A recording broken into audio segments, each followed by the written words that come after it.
Shalom, shalom, bien-aimés dans le Seigneur, fidèles téléspectateurs de notre page Une parole pour toi. Je vous salue dans le précieux nom de notre Seigneur et Sauveur Jésus-Christ. Et merci encore une fois de plus de nous recevoir chez vous, dans votre maison, où que vous soyez, dans votre salon, salle de séjour, dans votre cuisine, dans votre chambre à coucher, dans votre véranda, votre couloir, ou que vous captez cette nouvelle page, Une parole pour toi, soyez encore bénis au nom de Jésus-Christ. Voilà, comme vous le savez, Une parole pour toi est une page où nous déposons une parole pour votre édification, pour votre soutien moral ou spirituel et pour votre réconfort. Parce que, comme vous le savez, bien-aimés dans le Seigneur, la Bible déclare, Dieu envoya sa parole et sa parole les guérit.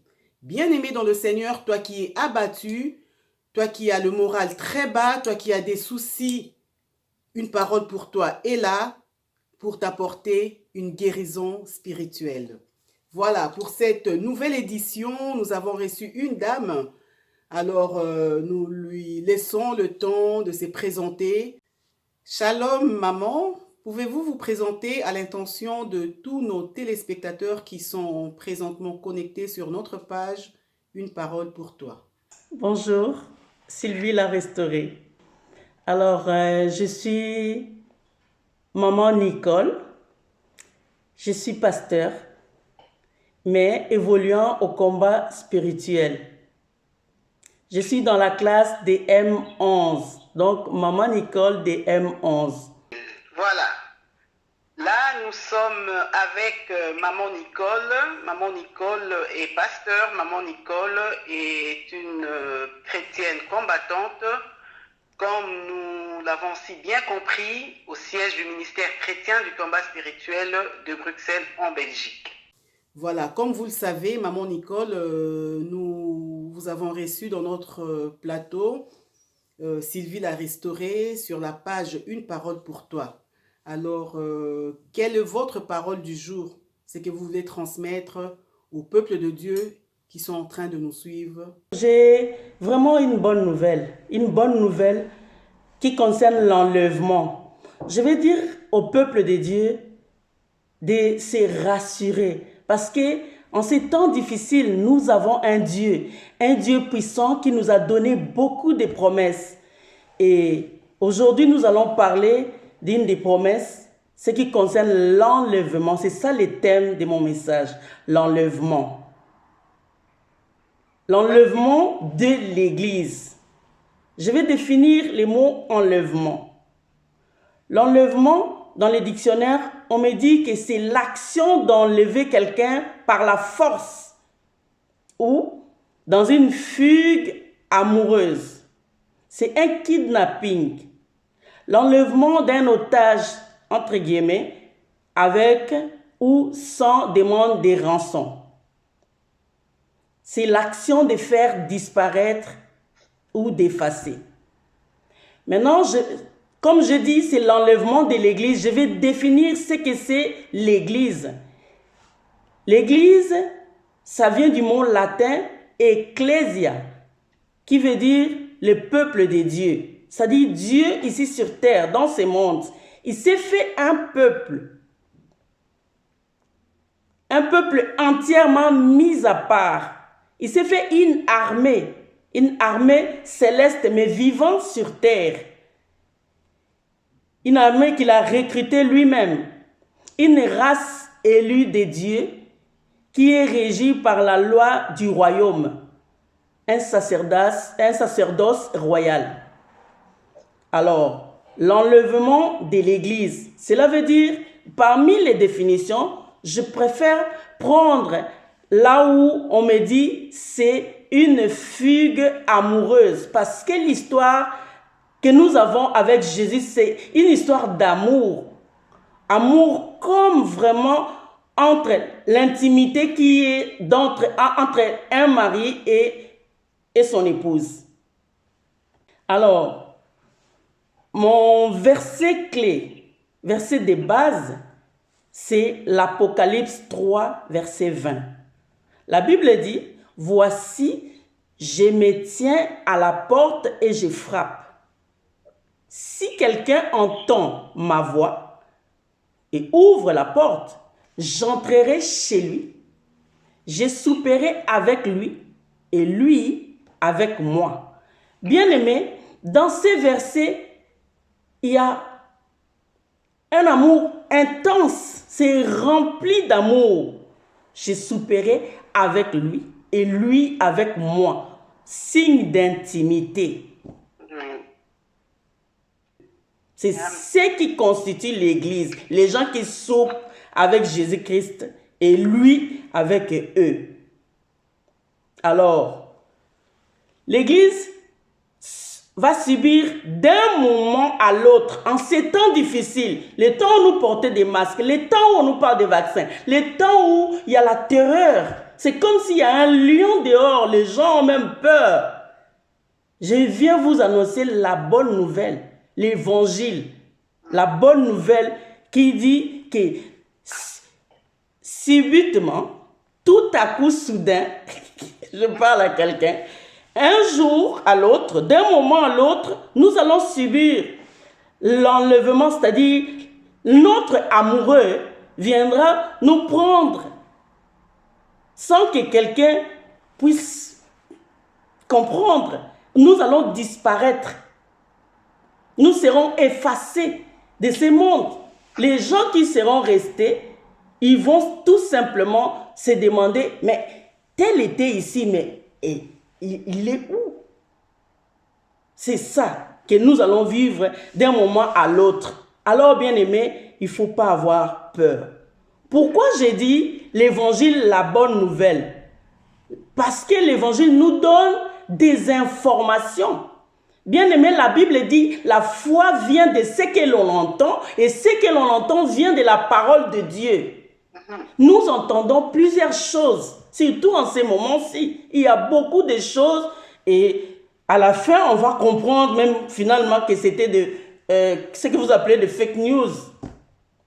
On entend de toutes sortes de choses, mais une seule chose est vraie, c'est l'évangile qui donne la foi.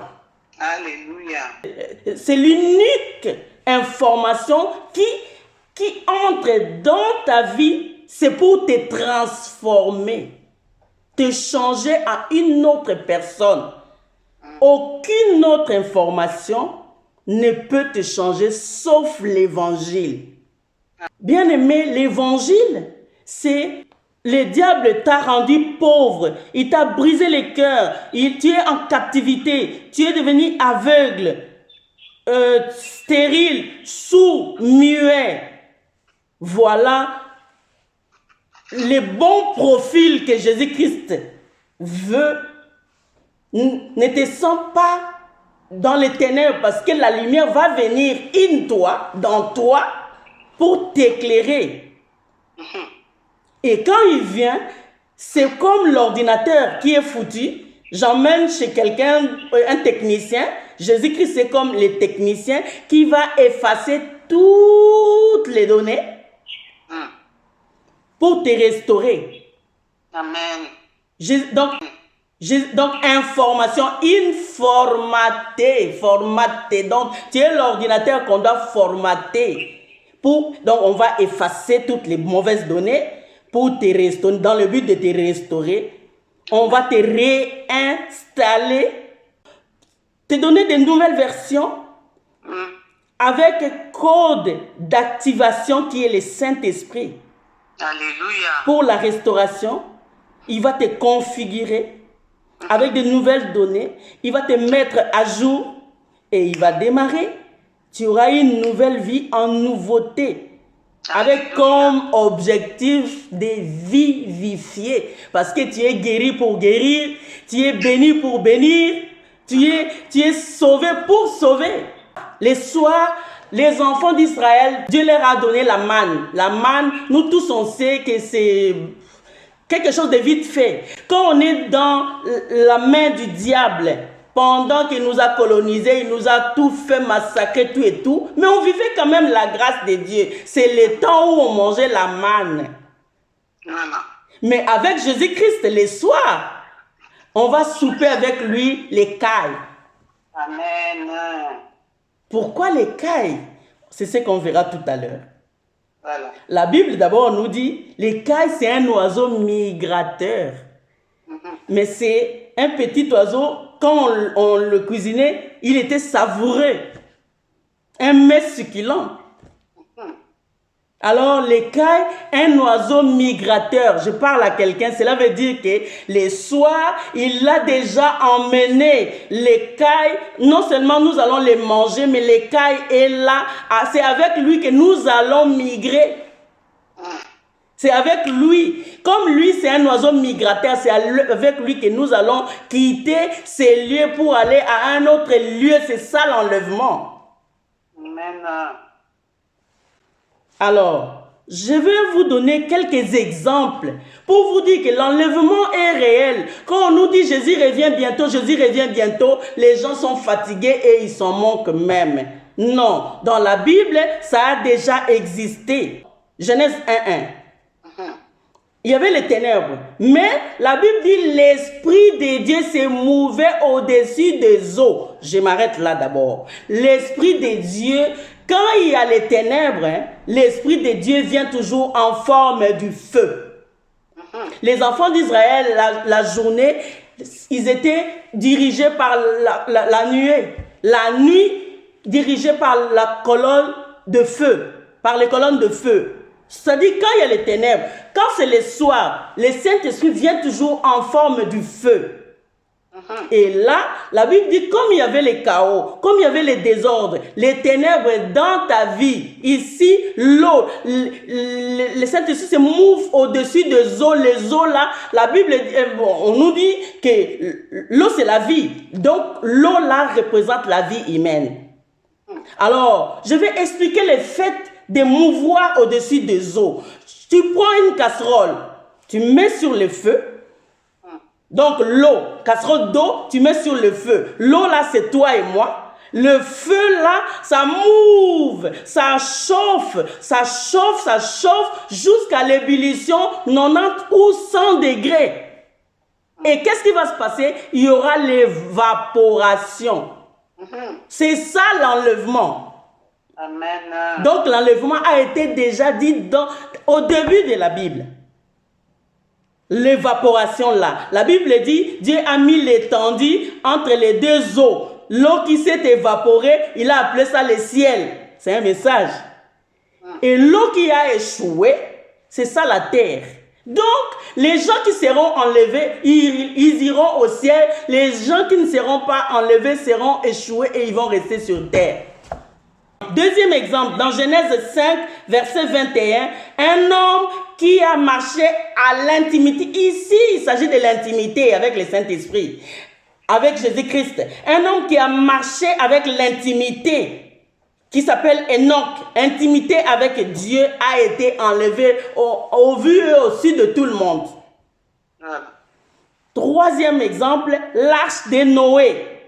Il y a eu ce qu'il y a eu, mais l'intimité qui était entre Noé et Dieu a fait que Noé, tout le monde entier était inondé, sauf Noé et sa petite famille et tout ce qui était dans l'arche.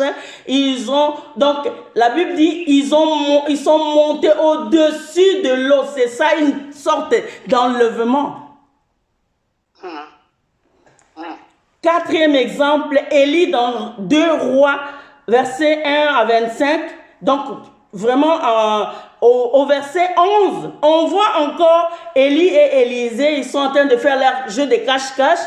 Et au verset 11, on nous parle encore d'un char de feu et des chevaux de feu. Donc quand il y a le feu, le Saint-Esprit est en mouvement dans l'obscurité, il doit se passer quelque chose. L'enlèvement d'Élie. Cinquième exemple, dans Acte 1, Jésus-Christ lui-même, après avoir fait tout ce qu'il a fait, un jour, donc au verset 2, la Bible dit, Jésus lui-même, jusqu'au jour où il fut enlevé au ciel. Pour nous dire, mes bien-aimés, n'ayez crainte, je viendrai à vous, je reviendrai pour vous prendre avec moi. Donc déjà fait. Le tout accompli d'aujourd'hui, c'est pour dire tout est déjà accompli, bien-aimé de l'église. Il reste que toi et moi, les gens de l'église, les gens qui sont hors, qui sont mis en dehors. Nous sommes dans le monde, mais nous ne sommes pas du monde. Amen. L'enlèvement est resté seulement pour nous. Tout est déjà accompli, il reste que l'enlèvement des chrétiens. Comment ça va se passer? Les morts en Christ ressusciteront premièrement et dans un clin d'œil, les vivants en Christ. Notre verset clé parle du temps du soir, souper. Donc les matins, c'était le temps du diable, le temps du petit déjeuner, les origines, la malédiction, les problèmes. Si tu ne te connais pas, tu ne connais même pas. Ne pas connaître ses origines, c'est un drame. Connaître ses origines, c'est un art. Donc tu vas connaître, tu vas comprendre les diables, tu vas comprendre les jeux, parce que la vie c'est un jeu. Tu vas comprendre comment jouer échecs et maths. En conclusion, on attend seulement l'écaille pour nous emmener avec lui. Et on sera dans les airs, dans une grande salle de fête qui s'appelle Félicité. Cette fête-là, en passant, je salue ma sœur Félicité. Amen. C'est une salle de banquet où Christ lui-même, l'amoureux en question, sera chef cook. Amen. Un chef surnaturel. Il préparant pour nous un mets succulent. Amen. Nous allons passer un moment intense avec Jésus-Christ. La fête d'ordinaire ici sur terre, c'est de telle heure à telle heure, ou de telle heure à l'aube, si on peut vraiment dire. Mais cette fête de félicité, bien aimé, la bonne nouvelle que je vous dis encore et encore, ça va durer. Parce qu'on est tellement nombreux, Jésus doit trouver le temps de danser avec chacun de nous. Amen. N'est-ce pas la bonne nouvelle?